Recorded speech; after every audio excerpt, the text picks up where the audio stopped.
I want to talk about is actually kind of just preparing yourself for doing a winter trek or a winter camping trip. And then we'll talk about snowshoes, we'll talk about the 2 different types of snowshoes and maintenance there is with snowshoes. Here's the thing, everybody has different areas that they live, they all have different snow conditions, whether they get more or less. They also get different snow. You get dry snow, which is like a powder snow. Sometimes you get a heavy, wet snow because you have a lot of humidity in the area. That's going to come into play when we start talking about the snowshoes that you're going to get and that you're going to use. Very simply because the type of weave that is in the snowshoe, if you're using traditional snowshoes, is either going to be a very tight weave or a looser weave. So we'll go into that a little bit more. Nothing new when we start talking about our clothing. We're going to start with base layers. Okay? Who likes wool? I love wool. Most everybody here loves wool. I like to use wool for that. You can get a very fine micro wool and it will do the job well. Everything that we're going to discuss when I like to teach this is a suggestion. Everybody comes up with their own system and what works for them. I'm not here to change your system. I'm just here to offer a suggestion that if that system, if you find that you've been out in the winter and you've been cold, maybe it's time to change something. Maybe something that I do will help you. So, does anybody have winter camping experience? Nice. Anybody hot tent? You hot tent? Well, we had that conversation, yeah. Right? You go out, you got homemade hot tent teepee, okay, with 50-pound wood burning stove. So that's okay. Polk sled and snowshoes, going in and awesome. Then kicking back and smoothing it. Teach you but that's good. Okay, so our base layers again. We can kind of work through that again. So it's all the same. Whether you're addressing a hot summer day, you're going to start with a base layer. Okay, you're not obviously you probably don't have to go any further. When we winter trek and we snowshoe and things like this, we like to be comfortably cool. So what I mean by that is, if I'm generating a lot of heat and I'm working out there, I can practically strip down to my base layer to do the work that I need to do without sweating, because we don't want to sweat in the wintertime, right? What happens when we sweat? We freeze, we get cold. We don't want that. If we're constantly pumping and we're burning a lot of calories and we're creating a lot of heat, we want that heat to dissipate while we're out in the woods. So, we can strip down to our base layer. What comes next? Usually, we have, once we stop and we're at an area where we want to make our camp, so we want to collect our thoughts, this is a nice place, what are we going to do? We want to put on our insulative layer. Okay, again, there's several different insulative layers that you can use. What are they? Somebody read it off. Wool. Wool. Fleece. Cotton anorak. Well, that's not an insulative layer. No, it's an outer layer, okay. Fleece. Leicester River Boreal shirt. Leicester River Boreal shirt. I freaking love that thing. Yep, absolutely. Absolutely. So we have wool, we have fleece, right? We have Leicester River Boreal shirt. Sweaters. How many people wear sweaters? 1, 2, 3, 4, 5, 6, 7. Okay, 7 people wear sweaters. Sweaters are great. I love sweaters. You know why? Take them on, take them off, take them on, take them off. I do whatever I want to do. I wear Leicester River Bushcraft all the time. I own 3 of them. Okay, I love them. Sometimes they get in the way. And sometimes they get way too hot. Yeah, you're like you said, doing work and stuff. You're not going to work in that thing. No, it's big. It's hot. Yep. You know, yeah, absolutely. So again, we figure out what we're doing. So let's base it upon activities that we're going to be doing. If we're just hiking or snowshoeing, if we're cross-country skiing, which I hate because I'm not coordinated enough to do it, and I like my knees, so I stick with snowshoes. The guy that's going out and he's doing ice fishing, That guy's stationary. Who ice fishes? You don't ice fish? No. Man, I thought you would. No? Questions? I want to kind of wrap it up because I kind of see some. Is everybody okay? You want me to just keep going? Keep going. Yeah, okay. All right. So we break down equipment. So now, this is the really cool stuff. Equipment-wise. So we got hot tenting. Hot tenting is very labor intensive. You're going to carry no less than about 100 to 150 pounds of gear between your tent, your stove, and the rest of your stuff. But you know what's really cool? It's because at the end of the night, when you're all set and you got the tent all done, you're sitting inside and you're like this. Don't forget to tell them you're also in a t-shirt. In your skivvies. Yep. Yeah. And you know what else is cool? Because you're drying everything. It's cool. You just put everything up and it dries. Yep. Okay? According to law, though, and according to your nugget, when you go to sleep, do we stoke the fire? Yes or no? Do we stoke it when we go to sleep? Yeah. No, I don't. Exactly. What do you let it do? I load mine up and let it burn down and I sleep. Well, yeah, an hour or two beforehand. But yeah. Down. Okay. Yeah, if I know I'm going to sleep, I don't open my stove. I don't mess with it. No. Because I'm going to get cold in another, if I do that, I'm going to get cold in an hour, 2 hours, and I'm going to have to get back up. But the other thing about it is, too, carbon monoxide, and well, yeah, if it catches on fire, because your stove is still burning, you're going to have a big problem getting out of your bag or whatever you're doing to get out before that tent goes up. So you should always have just about done and over with what you're burning. Then you're going to be cold. Huh? Then you're going to be cold. You shouldn't be, because you should be carrying a 0-degree sleeping bag. I got the MSS. I curl up in that sucker, I'm good to go. That's MMS, you know what? I hence used the poke sled for years. Yep. And then I bought a Wiggy Wiggy sleeping bag. 0-degree bag. One bag weighs less than the entire. Yeah, that's why I said a poke sled. Yeah, I carry some heft in with me in the wintertime. Absolutely. But you know what? I'm, you know, exactly. ear to ear. Exactly. Know? Is there? Listen, we're out having a good time. We're going out for a purpose. We're going out. We're setting up a base camp, and we're doing stuff. We're going out and we're camping. Nothing against what is taught. I'm not going out with, you know, a small meager kit to spend days out in the woods. I want to be comfortable while I'm out there. I'm having fun. That's my base camp. Why wouldn't I be comfortable? Okay?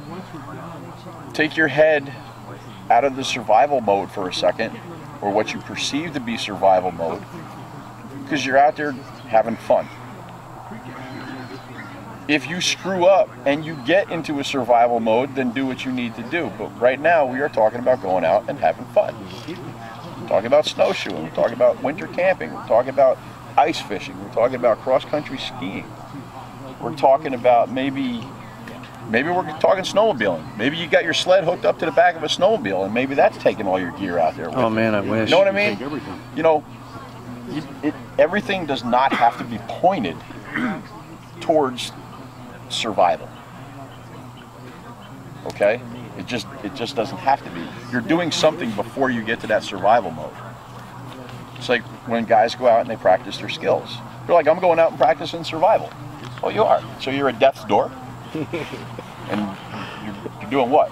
So you're making that fire, and you're going to die, and oh wait, tap out. I'm going home. It doesn't work like that. You're doing something prior. So what you're doing is you're like camping, or you're having a good time. That being said, this toboggan, two types of toboggans and or sleds.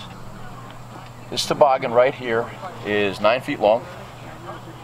It is approximately 16 inches wide. I think it's 60, yeah, that's a 16. And I put all my gear in there in an old sled bag from my dog sled days. I'll carry all my stuff and they'll be strapped in there. It's got a tump line and it rides over the snow. It's nice. It gives me the advantage of being able to carry more gear. It'll work well within the trough of my snowshoes as I'm walking. So I don't have to worry about it going here and going there and going everywhere. This is just a modern version of a wooden toboggan. All right, you can use wooden toboggans. I have one that I use for my reenacting. The thing that really stinks about wood toboggans is you have to wax them. The problem with when you're cold camping is we're going to go through a lot of firewood, right? Okay, I don't go in on a winter trip. I always carry an axe. I don't have my collapsible buck saw, but pretend there's one there, about 24 inches. It's there, and I go in and I have a shovel. Why would I carry a shovel? Because you're going to have to dig a trench. Dig a trench, maybe cut the floor, maybe cut the floor for my tent. Polk sled. You use the polk, right? Yes. Okay. A polk, think of a kid sled, right? Plastic kid sled. It's got sides to it. Usually has little grooves in the center. You can use those, okay? They make longer ones. They make actual commercial polks. Here's the good thing about a polk. It's rigid, okay? It doesn't undulate like this toboggan does. This toboggan does this, okay? Polk does not. But polk has the advantage of having sides. So if you're going through overflow, your stuff stays dry. I pulled mine across the creek. Well, mine isn't actually a sled per se. It's a utility sled. People use it a lot for, it's called a beaver tail. Yeah, people use it for, you know, their decoys for duck hunting and things like that. So I could use it as a boat, not for me, obviously, but you know, gear and stuff, I could pull it across the stream and my gear won't sink, you know. Exactly. I've seen people use plastic mortar cups. Exactly. It's what works for you, right? If you want to have a little bit of fun when you're going out, go to Tractor Supply when the kids' sleds come out. Go get like a 4-foot sled, tie a couple pieces of rope to it, use some bungee cords, throw your backpack in there and go walk with it. It's a lot, saves on your back. Sleeping systems, okay. Couple schools of thought. MMS has been noted. I use a Wiggy's bag, that's been noted. Down bags are probably the best bags to use. However, they have to constantly be dried in the sun. So when you have the, bless you, so when you have the moisture, you got to take your bag out in the morning, you got to put it out in the sun, turn it inside out, and let it dry. You have to make sure that all the down is allowed to dry, or else what happens with feathers when they get wet? They compress, and once they compress and they get clumped up, what happens? You get cold. Right, no insulated value anymore, right? Exactly. So, I don't go out without a 0-degree bag in the wintertime. Not at all. Not at all. I have temperatures, I get sustained temperatures of usually 10, 15 below 0 where I am at times. 0-degree bag, at least I can start with that. Am I going to be a little bit chilled at 15 degrees? Yeah, but you know what? Now if I add my clothing, my insulated value, and I get inside it, I'm okay. You can also add a fleece bag on the inside of that. That adds another 10, 15 degrees. I'm kind of covered. And then if I have a bivvy to go over that, I'm all right. I'm all right. And what's the worst that can happen after that? If I build a super shelter, is everybody familiar with that? Boris Kohansky super shelter? Okay. If you got that, you're golden. Yeah. The only time you're going to get cold is when you go out to put more wood on the fire. So you can get one big bag. You can sleep in that. Or you get a multiple bag system, the MMS system. Okay? There's nothing wrong with whatever you choose to do. If you feel confident in your skills and you just want to go out with like the black bag from the MMS system and roll with a, say you got a camp that's made already. That's, yeah, when I go to my camp that's made already, like, for anybody that's not familiar, the MSS has a Gore-Tex bivvy. Yep. It's impermeable to rain. It could be its own shelter by itself, but you said about pre-made shelters. I don't know, you know, how many would agree with me on this, but I go with my wool blanket. And I sleep right beside a long fire on a raised bed, and I love it. Yeah. But I'm also a very hot sleeper and a glutton for punishment. You know, so I just go out and, like you said, I have fun, you know. I do wool blankets when I do reenactments, and I've been on a 3-blanket night where I've had to do 3 blankets. Yep, yeah. And that fire. This isn't my wool blanket. Okay, I understand. I'm not talking it's 1 blanket. I stitched 4 blankets together, 2 thick and 2 wide, and I wrap in it like a burrito. I don't just take a Rothko blanket and go, I'm going camping in the woods. No. No. And I left it open at the top, so I can. It's like an envelope. Yep. I can get in it like a sleeping bag, put 4 layers underneath me, 4 layers on top of me. That's my wool blanket, you know. But like I said, I camp in the cold of the winter. I will take you to the Adirondacks, and you will try that. I will try it with a big fire. Yeah. Me and you are cutting wood all day, from sun up until slightly after sundown, and then I will try it. Okay, to give you an example, when I go out and I do an 18th century reenactment, like I said, I'll go out and I've slept in 3 blankets. All my blankets are, what are they, 100 by 100? Something like that, they're the queen size. Yeah, my blankets are made by Tony Baker. They are 100 by 100 inches of pure wool. You need the equivalent of a Volkswagen to have enough wood to make it through the night safely. Hence why you're going to help me cut all that wood. A bug or beetle. Okay, so like when I teach classes, when I see people and they go like this and they got a pile of firewood like that, and I look at it and I go, does that look like a Volkswagen? No. No, I'm talking serious, and that's the way it is. A quart. So that's per day, right? No, that's for the night. That's for night. Yeah. That's for the night. That's for your 8 hours of sleep. So, and you got to take shifts. So you got to you got to sleep for a little while, then you got to sleep for a little while, and you got to sleep, and then everybody else tends to fire. As a matter of fact, if you go to my YouTube channel and check out, it's the Truckhouse Ramblers video, I show that pile of wood that we have, and like people look at it and go, oh, okay. Just for the night. Yeah. So, all right, bivy sacks, add the bivy sacks. Your sleeping bags, I prefer closed cell. I do not use anything that's inflatable in the wintertime, simply because of contraction and expansion and everything else. Closed cell, on a gun.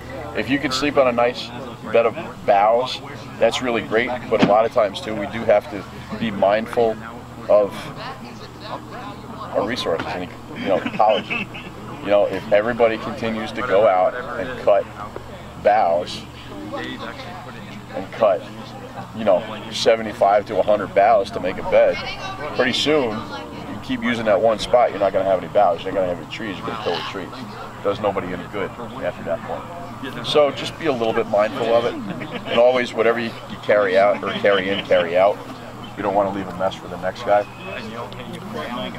Unwritten code in the wintertime.